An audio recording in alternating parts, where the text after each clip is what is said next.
Karachi press club के ॿाहिरि मौजूद आहियूं जिते IBA टेस्ट पास जेके म्यूज़िक टीचर्स आहिनि उनखे ज्वाइनिंग न ॾियण खिलाफ़ म्यूज़िक टीचर्स समेत जेके सिविल सोसाइटी जा माण्हू आहिनि हिन वक़्तु गाए वॼाए एहतजाज करे रहिया आहिनि। अचो तो उन एहतजाज में मौजूद जेके माण्हू आहिनि पाण उन्हनि सां ॻाल्हि ॿोल करियूं त उन्हनि जो छा चवणु आहे। गरीब मौसीकार हैं, फनकार हैं, उनकी जिंदगियों के साथ क्यों इस तरह से ज्यादती कर रहे हैं।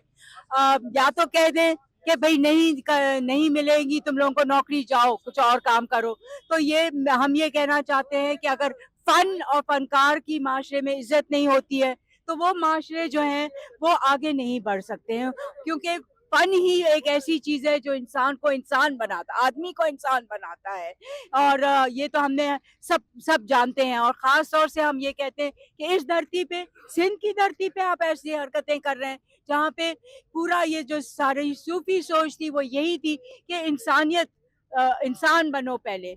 और तो ये हम यहाँ पे समझते हैं कि इनका हक है कि इनको जो वादा किया गया था वो पूरा करना चाहिए और इनको उनकी अपॉइंटमेंट लेटर मिलने चाहिए, उनको नौकरियों पे लगना चाहिए। जेकी ज्वाइनिंग असांखे बार बार जेको आहे त डायरेक्टर किशोर जे सूरत में मद में साईं सरदार शाह मोकिले कैंप ख़त्म कराए थो, कहिड़े टाइम कहिड़े जे मद में असांखे हिन टाइम ज्वाइनिंग जो जेको त मसइलो आहे। ऐं ॿी हिकिड़ी अहम ॻाल्हि कंदुसि, कल्चर ऐं आर्ट काउंसिल जी जेके कंसर्ट उनखे प्रमोट था करनि आर्टिस्ट असांजा, असां उन्हनि खे गुज़ारिश था कयूं, कंहिंजा नाला ज़ातियात नथा वठणु चाहियूं, असां उन्हनि खे गुज़ारिश था कयूं त हीउ असांजो म्यूज़िक टीचर जो जेसिताईं मसइलो हल नथो थिए तव्हां गवर्नमेंट कल्चर ऐं आर्ट खे बाइकाट करे असां सां साथ ॾियो, सुभाणे तारीख़ तव्हांखे बख़्श न कंदी। असां 319 म्यूज़िक टीचर असां IB टेस्ट पास आहियूं।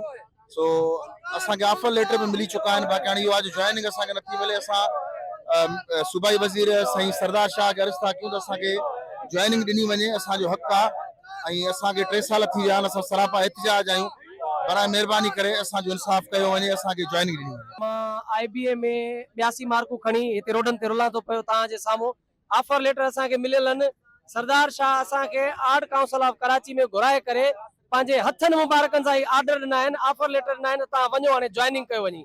जॾहिं असां DO's ऑफिस में उते वञी पहुता आहियूं त DO's वारा असांखे जेके बि DO's हज़रात आहिनि मुख़्तलिफ़ डिस्ट्रिक्ट्स जा जेके आहिनि उन्हनि खे DO ऑफिस मां धिका ॾेई कढाए छॾियो आहे त तव्हांजे लाइ असांखे डायरेक्शन सरदार शाह जी कोन्हे। हे नौजवान पढ़ियल गढ़ियल जेके नौजवान म्यूज़िक टीचर रोडनि ते वेठा आहिनि तव्हांजे सिर जे करे धक्का था खाईंदा वतन। असां नौजवाननि जे ज़हननि में मायूसी तारी थी चुकियूं आहिनि, पर असां हीअ एहतजाजी प्रेस क्लब ते जेको कराची में एहतजाजी कैंप लॻाई आहे इहा मन घणीअ ताईं कैंप आहे।